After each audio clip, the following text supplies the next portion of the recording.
Time now for a little session on Aparoksh Anubhuti. Today I'm taking Shlok 104. Let me chant it first. Sarvam Brahmeti Vijnanat Indriya Grama Sanyamaha Yamo Yamiti Samprokto Bhyasa Niyo Muhur Muhu. Very interesting session starting now from this shlok. Let me translate. By the direct knowledge that all this is Brahma, to gain a life of easy restraint of the senses is rightly called yama. This should be practiced again and again. So a new stage in the practice of spiritual practices for a sadhak is starting now. And so I think it's better that I just recap quickly the different stages that every sadhak needs to go through. So the first stage is, of course, as you all know, of course, if you are serious about your spiritual journey, the first stage would be purification of the self. If you have not started purification of the self, that means your journey has not yet started.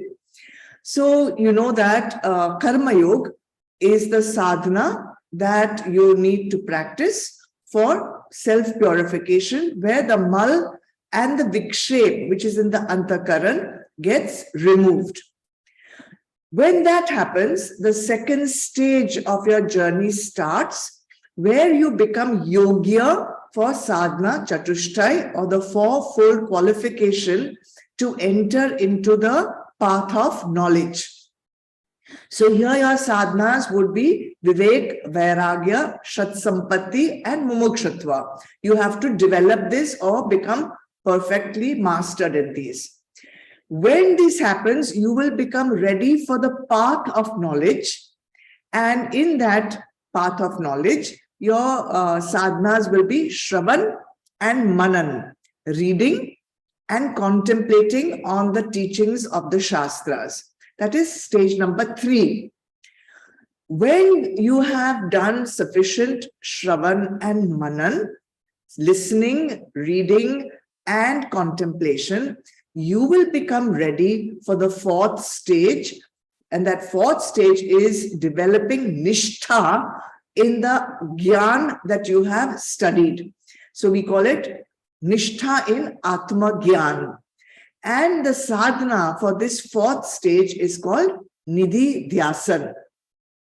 When Nidhi Dhyasan is practiced sufficiently, resolutely, with determination, for how long nobody can say, it will all depend on the amount of vasanas that are collected within, it will lead to Aparoksh Anubhuti at the end. Okay? So what we are going to do now is the 4th stage of your spiritual practice, which is called Nidhi Dhyasan. What are the sadhanas that a Nidhi Dhyasak would need to practice? So before I go to that exact sadhana, I want to draw your attention to repeated instructions from Bhagwan Adi Shankaracharya in all the preceding shlokas, where he is building up to the sadhana of Nidhi Dhyasan. So if you remember last Thursday, when we did shlok number 89, Bhagwan said, spend your time in realizing the self at all times, at all times. And the word used was satatam. Then in another shloka, little later, in shlok number 100, he says the same thing. Again, he uses the same word at all times, sada, sada. It's not like over the weekend or when you're free or when you have free time. Sada, this sadhana has to be done sada. Again in 101, shlok 101, he says clearly, without constant practice, realization of the self cannot be attained. So how long does one have to keep doing this? So the word used in that shlok is chiram. Chiram means for a long time, and that depends on the depth of the vasanas that are established in each person. Then there are two shlokas, 102 and 103. In these two shlokas, Bhagavan gives us 15-step program for Nidhi Dhyasan only. It is not from the beginning to the end. Nidhi Dhyasan itself, stage 4, has got 15 sadhanas to be accomplished. So today's shloka, which I just chanted, 104, is the first sadhana of Nidhi Dhyasan or of a Nidhi Dhyasak. And these 15 sadhanas have to be done serially. Now, I know that purification, everyone gets quite bugged with that, having to do that purification. And this sadhana now for the Nidhi Dhyasak feels like, wow, last stage, let's just go directly jump to Nidhi Dhyasan. Let me warn you or caution you rather. If you come to Nidhi Dhyasan and nobody's going to stop you from doing it, without the foundation of purification, without the foundation of Vivek, Vairagya, Shat Sampatti and Mumukshutva, without the Shravan and the Manan, directly jumping to Nidhi Dhyasan has two dangers. What is that? The first danger is, of course, you don't have the foundation of the earlier sadhanas, so your foundation is extremely weak. And without that, if you go directly to Nidhi Dhyasan, the second disadvantage is that you will not be successful. So neither will you have the first part, nor will you have the advanced part, means basically you'll have nothing. So, giving that caution, I tell you what is the first sadhana of a Nidhi Dhyasak. It is called Yama. Yama meaning restraint of the senses. Now here again, I need to draw your attention to something. So as I've said often, in Sanskrit, the same word can mean many different things. And sometimes in a literature or in a spiritual text or in some other text, the connotations become very, very different. So here also, the word Yama has been used earlier by Patanjali for yoga shastras. So one might think that, oh, so this is the same sadhana as Patanjali's yoga shastras. So I have to warn you, it is not. Let me explain why. In Patanjali's yoga shastra, Yama includes 5 sadhanas. What are they? Ahimsa, Satyam, Asteya, Brahmacharya, and Aparigraha. What do they mean? Non-killing, truthfulness, non-stealing, abstinence, and non-possession. Now, these are not sadhanas for a sadhak in the 4th stage of their spiritual program, journey. This all has been finished in the purification process, step number 1. So these sadhanas are not for an advanced sadhak. They have to have completed all these sadhanas much earlier in their life. So don't get confused with Patanjali's Yama and the Yama of Vedant, the Yama of Nidhi Dhyasan in Vedant. So let's see why Patanjali's Yama will not apply here, because it is too basic right now for a Nidhi Dhyasan. What about restraint of senses that we had done in Shat Sampatti? If you remember Shat Sampatti, we have Shama, Dhamma. Shama meaning restraint of the mind, Dhamma meaning restraint of the senses. So it's the same then as Dhamma of Shat Sampatti.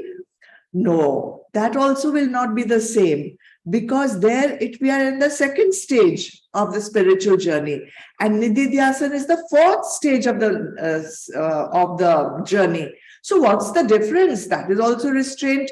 This is also restraint. So fascinating, actually. So in Shat Sampati, when you practice Dhamma, you use the tools of Vivek and Vairagya. With understanding, Vivek, of what is Sat and Asat and Mithya, you develop Vairagya through discipline. So here in Shat Sampati, Yama is also used, but there will be discipline in restraining the senses. Willpower will be needed. Determination will be needed. And you have all practiced this kind of restraint of senses, and you know how stressful it can be, because you have to be savdhan all the time. In a moment of weakness, your restraint of senses just disappears. You weaken, you cave in. So we are not talking about the yama restraint of senses using willpower, using determination, using, struggling to restrain your senses from the vishayas of the world. Now, let's come exactly to what yama means here for the nidhi dhyasa. Let me read it out to you. Here, yama means through the use of Atma Gyan, you keep all your 10 indriyas calm and keep them away from the vishayas that are sought for pleasure. Let's understand this. In the earlier yama, we were using force, discipline, determination, restraint, holding back, which is stressful. Now, after all those stages, you have done Shravan and Manan. You have got Atma Gyan theoretically, what we call Aparoksh Gyan. You have understood, you have Samaj. So with that Samaj, with that understanding of Atma Gyan, you are using that understanding to say that I will keep my indriyas calm when they are faced with vishayas which promise me pleasure. Now, there are 3 instances where your indriyas will not run towards the vishayas. And let us see all the 3 situations where indriyas may not run towards sense objects. First, you have already indulged in the sense object. You have already gratified your pleasure. You have already eaten 6 to 8 batata vadas, let's say. Now you say, no, I don't want any more batata vadas. That kind of restraint is useless, because you've already indulged. You're already satisfied. Now you're saying, I have vairagya for batata vada. Then that is not correct. Okay. Very soon, after some time, when your sense taste buds again get revived, you will definitely want to eat more batata vadas, and the inverted commas, your own kind of batata vada.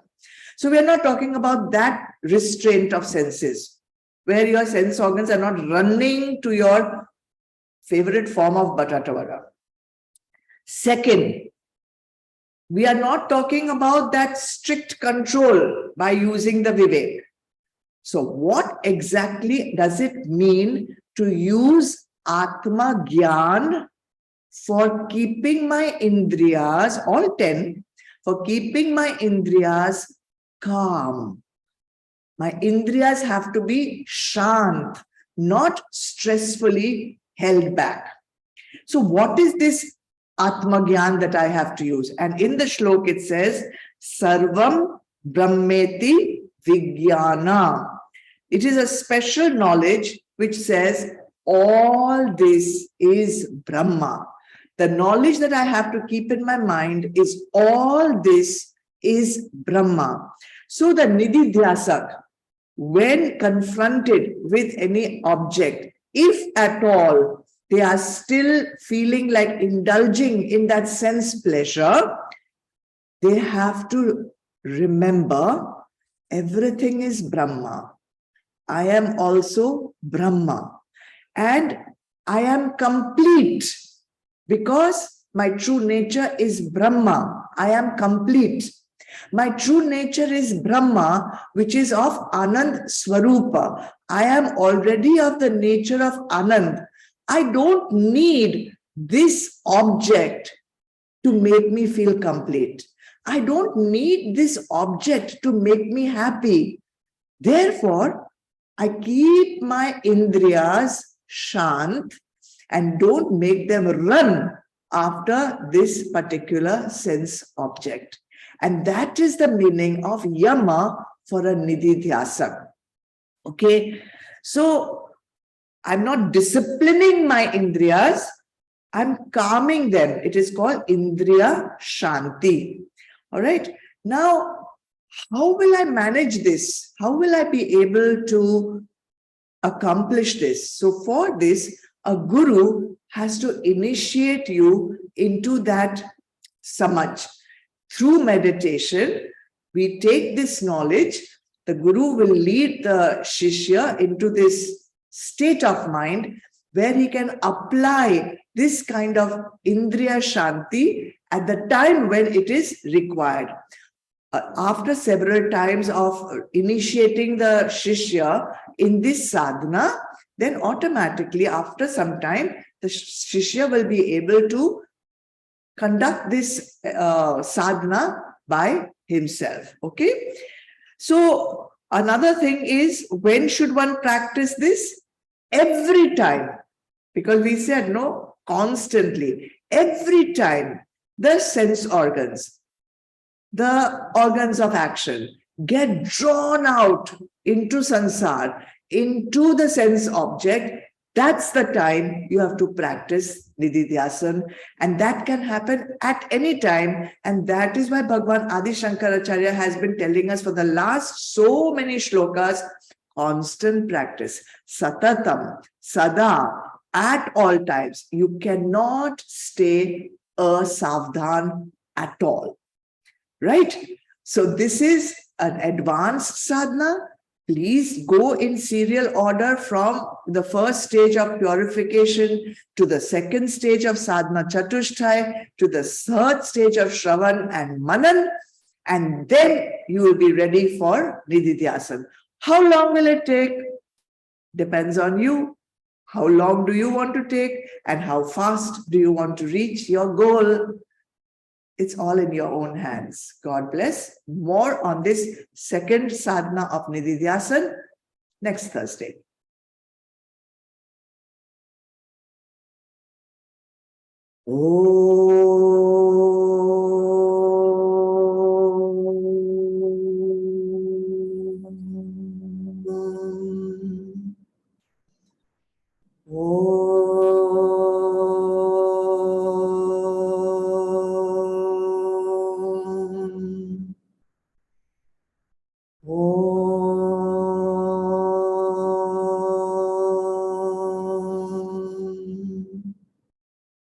Asatoma Satgamaya Tamasoma Jyotirgamaya Mrityurma Amritam Gamaya. Om Shanti Shanti Shanti. Om Purnamada Purnamidam Purnat Purnamudachyate Purnasya Purnamadaya Purnameva Vashishyate. Om Shanti Shanti Shanti. Hari Om.